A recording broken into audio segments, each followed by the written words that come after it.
I think I'm live. Thank you all for uh, coming in, or thank you all for joining me again for studying for the CTS exam day 2. It's been a while since I made my last video on how to study for the CTS exam. So I'm just gonna keep going. It's been a while, so I gotta refresh my memory and make sure that I'm able to study for this. So if I can keep studying, then I think that'll be good. Sample CTS exam questions. The CTS exam is composed of 110 multiple choice questions that address each of the duties and tasks listed in table 1 to 10. 10 of the questions are pilot questions used by AVIXA to evaluate and select new questions for the CTS exam. You will not know which are the pilot questions, and these questions will not be scored. CTS exam questions focus primarily on issues that an AV professional may encounter when working on a specific job or task, rather than on general AV technology knowledge. In other words, the majority of questions designed are to prompt the candidate to apply AV knowledge to a specific job/task. Sampling questions are included here to give you an idea of what you could see on the exam, and there are also sample questions included with the online sample. But AVIXA also offers sample questions for the CTS exam on the AVIXA website. Let's look at the pair of sample questions that illustrate this difference between AV technology questions and applied AV knowledge questions that might appear on the CTS exam. Here is a sample AV technology question. Aspect ratio is the A, relationship of the width to the height of the displayed image, B, viewer's attitude when viewing an image, C, relationship of the viewer distance to the screen size, D, relationship of the number of viewers to the screen diagonal measurement. Note: the availability of sample questions in this book does not mean the specific questions are or not on the actual CTS exam. Notice that the sample aspect ratio question verifies that the candidate knows a specific fact. However, a job task-oriented question would address the same issue from a slightly different perspective. Here is an example of a job/task-oriented question that adjusts aspect ratio. When determining the width of the standard HD display, given the desired screen height, which of the following aspect ratios would you use in your calculations to determine the screen width? A, 1.33:1, 4:3, 3:2, 1.78.1, 16:9, 2.39:1.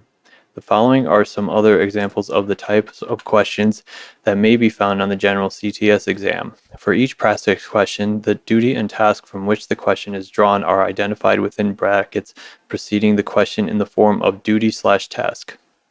1. Creating AV solutions/design solutions. What method of wiring is depicted in the illustration below? Series circuit, parallel circuit, serial pair circuit, combination parallel series circuit.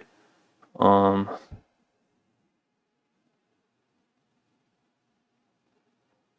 um,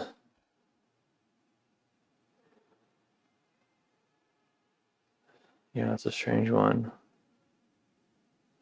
Common. Creating AV solutions/design AV solutions. Direct coupled loudspeakers are usually listed by size, frequency, response, power handling capacity, and impedance. In a constant voltage, resonant frequency, diethyl/small parameters. 3. Implementing AV solutions/integrate AV solutions. Bluetooth technology can be useful in AV systems because it can communicate over long distances. No. Communicate similar devices via LAN. No. It uses MAC addressing to connect the network. No. Allows additional connections of control of source devices. I think it's D. Servicing AV solutions/troubleshoot repair and AV solutions. A client has reported that a laptop input is not working. The interface is connected to an HDMI wall plate. No connectors appear damaged. It has been verified that the interface is receiving a signal and the projector is on the correct input. What is the next step in troubleshooting the issue? A. Replace the interface. B. Re-terminate the wall plate. C. Replace the HDMI cable with a well-known working cable. D. Unplug the cables and using a TDR device test all the cables. 5. Create AV solutions/divine AV solutions. What is the formula for calculating current using Ohm's law? Oh, I forgot that one. 6. Creating AV solution / evaluate site environment. What is one of the major considerations in creating an AV solution for an important historical site? A. Price. B. Site location. C. Weather conditions. D. Preservation of the site. 7. Creating AV solutions. Develop an AV project scope. Which drawings does one usually provide for customer approval during the bid process? A. Final drawings. B. Concept drawings. C. Marked up drawings. D. As-built drawings. 8. Implementing AV solutions / integrate AV solutions. What type of connector is shown below? BNC, XLR, PS2, mini DIN. That is an XLR cable. The following are the correct answers for the preceding questions. B, A, D, C, D, A, D, B, B. Question / evaluation strategies. As noted earlier, the CTS exam consists of multiple choice questions. For exam takers, there are several strategies to help identify the correct answers. These tips can save you time when trying to distinguish the correct answer from the distractors, incorrect answers, as they're known in exam development. By adopting the following strategies, you may be able to either enforce your knowledge of the correct answer or eliminate one or more wrong answers. Read the question without looking at the answers. You may also want to cover the answers before reading the question to help you focus on exactly what the question is asking. By reading only the question, you can formulate an answer in your head before getting distracted by the wrong answers. Read the entire question. It's common to begin making inferences before you've finished reading the full question. By reading the entire question first, you may keep from missing important information and answering the question incorrectly. Determine the root meaning of each question by identifying key terms. First, cover the answers. Next, read the entire question and look for key terms that could indicate what the question is asking. Finally, reread the question, emphasizing the key terms. Determine the root meaning of each question by removing distractors. A candidate who has mastered a topic should be able to eliminate unnecessary words and focus on what the question is asking. Categorize the answers. Look at the answers and determine whether there are similarities among them. Do some answers have the same meaning or a similar relationship? Also look for dissimilarities. Is there one answer in particular that stands out from the others? And if so, why? Read all the answer options before selecting your choice. Needless to say, you're more likely to pick the wrong answer even if you think you know the right answer, if you have not reviewed the answers. Eliminate answers that are obviously incorrect. Even if you are not sure about the correct answer, select the one you think is the correct answer. There is no added penalty for selecting an incorrect answer versus not answering the question at all. What to expect on exam day. On the scheduled day of the CTS exam, you should report to the exam center as instructed in your appointment confirm letter. Plan to arrive at least 30 minutes prior to the scheduled start time. It is not necessary, although it is preferred, to bring your email or letter of confirmation with you. However, you must have the proper identification as described shortly. The name and address on the ID must match the information on file with AVIXA and the vendor responsible for presenting the exam. If you live more than an hour away from the exam center, you might consider staying at a nearby hotel the night before so you can get a good night's rest and make sure you arrive on time. It may also be a good idea to actually visit the testing center prior to the exam to ensure you know exactly where to go and how to get there. On the day of the exam, make sure to allow for extra time for unforeseen events such as traffic delays. These measures can help reduce unnecessary stress on exam day. If you arrive after your assigned exam time, you will be considered a no-show and will not be admitted. To take the exam, you will need to reapply by contacting AVIXA and paying a reinstatement fee. Identification requirements. CTS exam candidates must check in using two forms of valid identification, one of which must be a government-issued photo ID with signature, driver's license, other government photo ID, or passport. The name on both IDs must match exactly the name submitted on the exam application. If you do not have proper identification or the name on your IDs did not match the application information, you will not be allowed to take the exam and you will need to have your exam authorization reinstated by contacting AVIXA. This will incur an additional fee.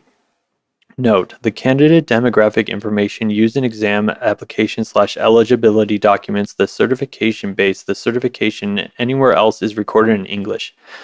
For China, Hong Kong, and Taiwan, if candidates do not have their English name printed on their passports, the candidates must use standard pinyin to translate their name into English to meet the required identification policies. Identification documents with Pinyin translated name. For ID purposes at the testing center, candidates using a Pinyin translation of their name must fulfill one of the following options. 1. Valid passport. For the exam application and certification process, the candidate should use the name displayed on a valid passport. For ID purposes as the testing center, the candidate must present a valid passport that matches the exam application and eligibility notice, government issued ID, and the other ID.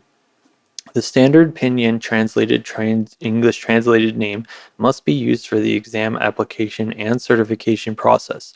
For testing center identification purposes, the candidate must provide both a valid government issued national ID for the photo verification and either a valid credit card or a military ID, and with a signature that matches the name on the national ID for the signature portion of the verification of ID.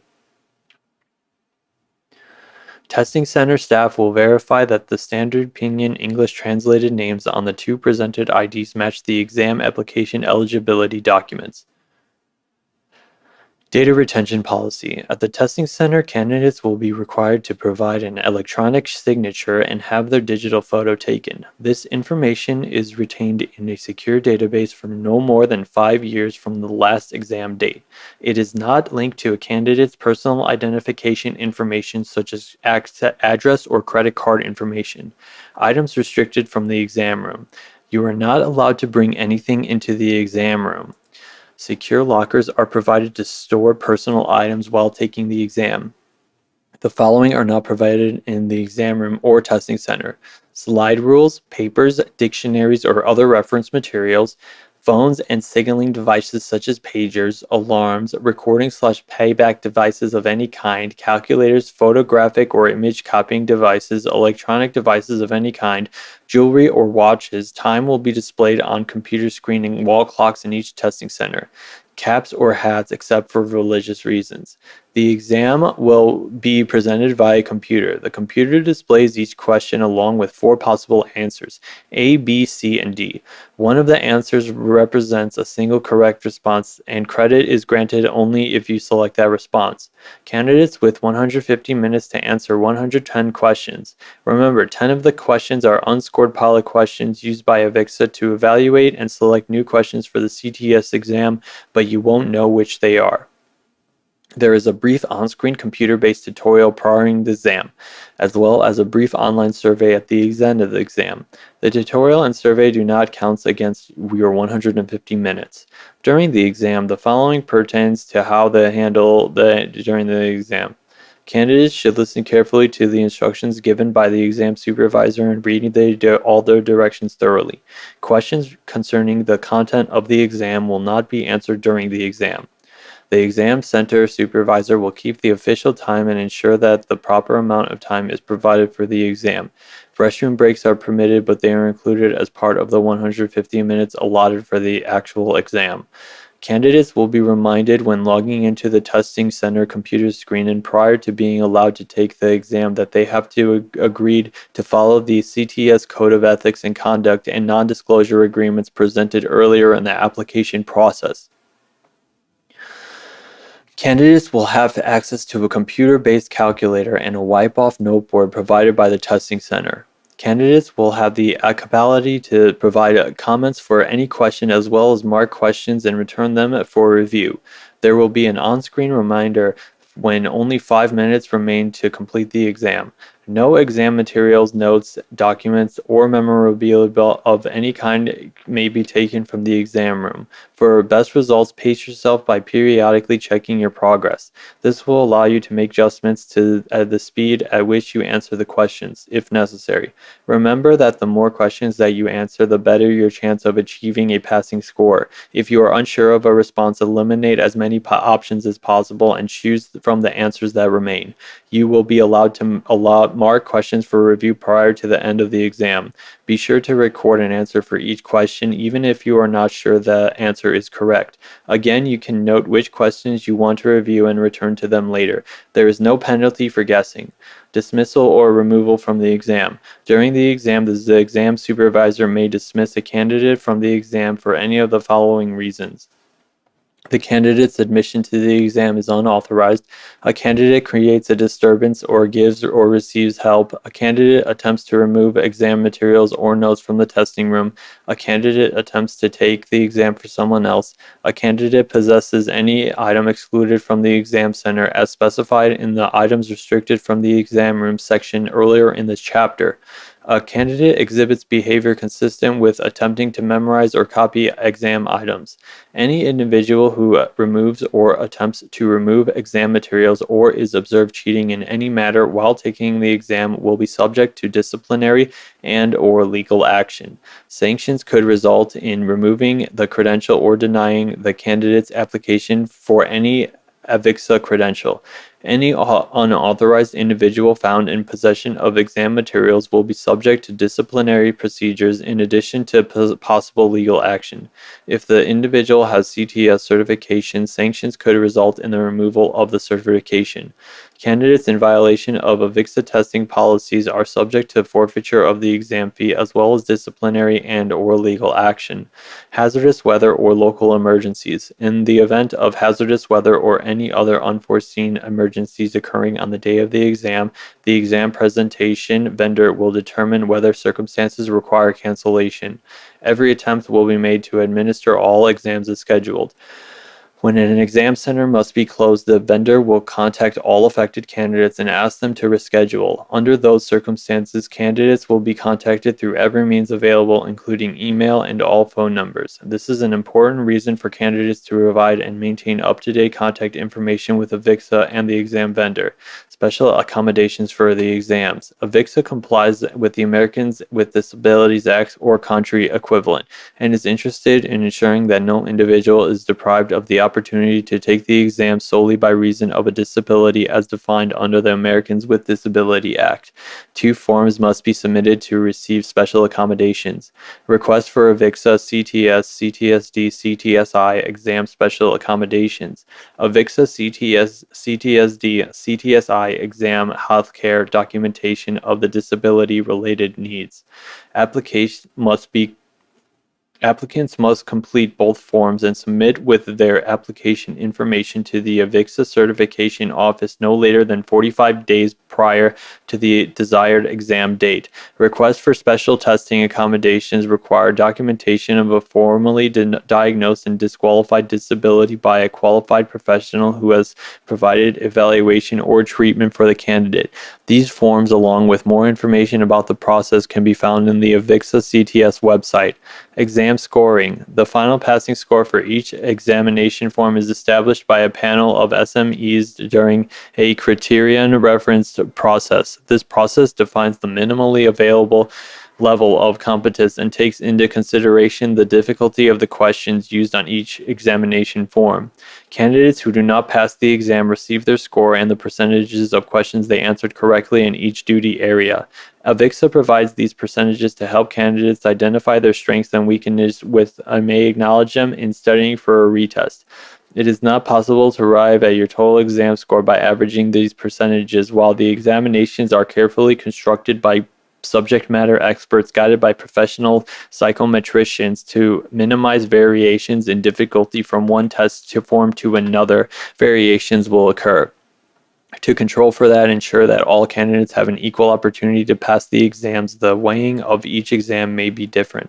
For instance, one form may be slightly more difficult than another. So to control for that, the more difficult form might require you answer 72% of the questions correctly, while the easier form might require 75% answered correctly.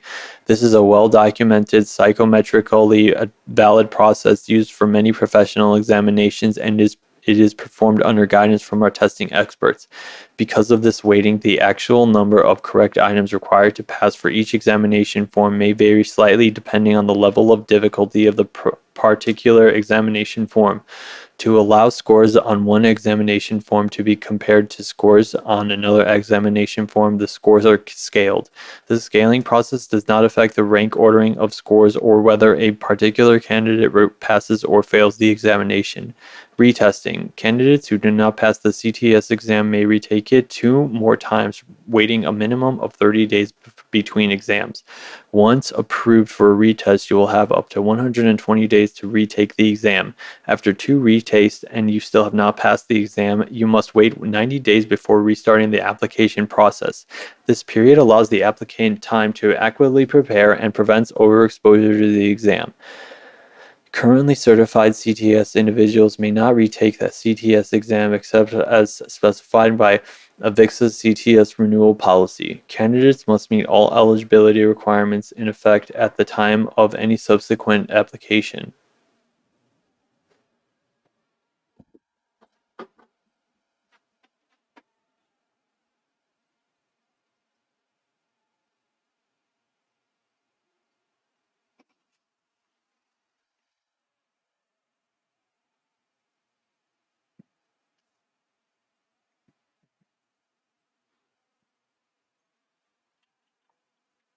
This chapter briefly reviewed some of the characteristics of the AVIXA CTS exam, covering the following: the scope of the CTS exam, including how the exam was created and the topic areas addressed within the exam, how and why the CTS exam changes over time, how to study for the exam in the most effective manner, sample questions that give you a better idea of the general types of questions that are presented on the exam, strategies for evaluating questions while taking the exam, what to expect on the day of the exam, including how the exam is conducted, what you need to bring to the exam, and other relevant issues.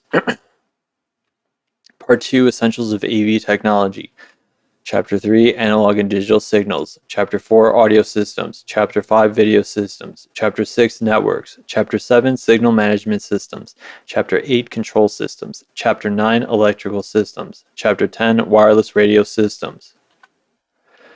Part 2 of the CTS exam guide is based largely on AVIXA's Essentials of AV Technology, an online course that offers a comprehensive overview of the science and technology of audiovisual and audiovisual AV systems integration.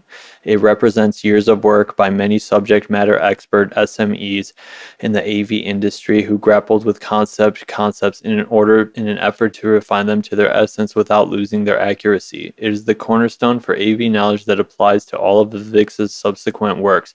The goals of Essentials of AV Technology is to document the fundamentals that AV professionals use on a daily basis and to illustrate the mechanics of how these AV fundamentals work.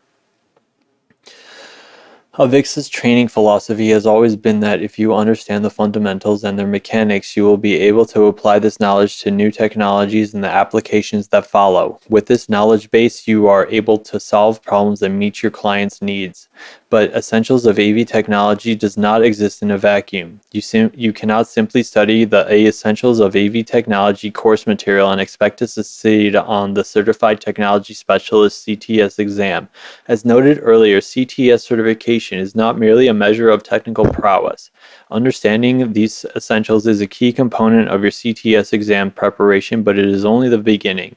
Duty check. As a general overview of AV technology, the material in this part of the book of the exam pertains to many of the duties and tasks on the CTS exam. Much of the technical material in this part informs Duty A, creating AV solutions, particularly Task 5, design AV solutions, and Duty B, Task 1, integrate AV solutions. As those exam tasks have the most to do with actual AV systems and account for 20% of the exam's questions, this material may also aid CTS candidates in preparation for Duty C, servicing AV solutions. This part of the book focuses on the technical knowledge required of CTS holders and not soft skills. What is an AV system? In its simplest form, AV is about helping people communicate an idea effectively, whether it is a touchscreen display in a shopping center, a work group video conference, a musical production, or a wedding video on YouTube. AV tools and technology are used to help people relate to and understand one another. Adding AV to an idea helps people pay attention, learn, laugh, enjoy, and make decisions and remember. How you define AV communications varies based on your interest and experience. experience. For some people, AV goes back to black and white television and 35mm slide presentations. For other, AV is a video chat on a smartphone or the latest virtual reality video game. AV technology is used to communicate ideas everywhere, to doctors in operating rooms, teachers in classrooms, students in dormitories, corporations in boardrooms, lawyers in courtrooms, marketers in retail stores, and performers on the stage. It would be a dull world indeed without AV communication. The human being is an analog creature living in a digital age. If these terms mean little to you, after reading the following chapters, you will understand their significance and impact. You will also learn about the science and technology of AV, where and how it is used, and why working in the multi-billion-dollar AV industries is one of the best damn jobs around. An AV system is two or more pieces of AV equipment designed to work together to meet a communication need.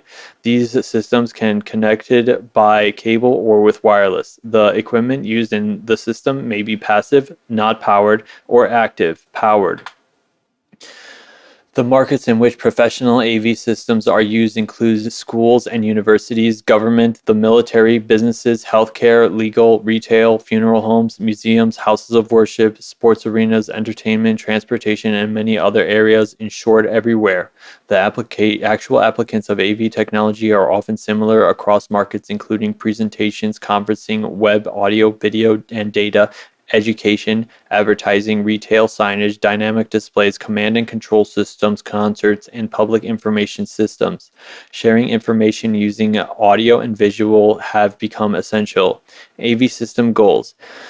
Although an AV system consists of specific equipment, the equipment itself is less important than the system's ultimate purpose. The purpose of an AV system is to meet a communication objective. It is the task that a user wants to accomplish through AV to communicate an idea. Here are some examples of an AV system's purpose: to train a group of 100 people about a sales techniques or new products, to intimately engage an entire concert audience with a performance, to facilitate changes to a company's policies globally, to engage and educate visitors to a museum, to monitor aircraft locations.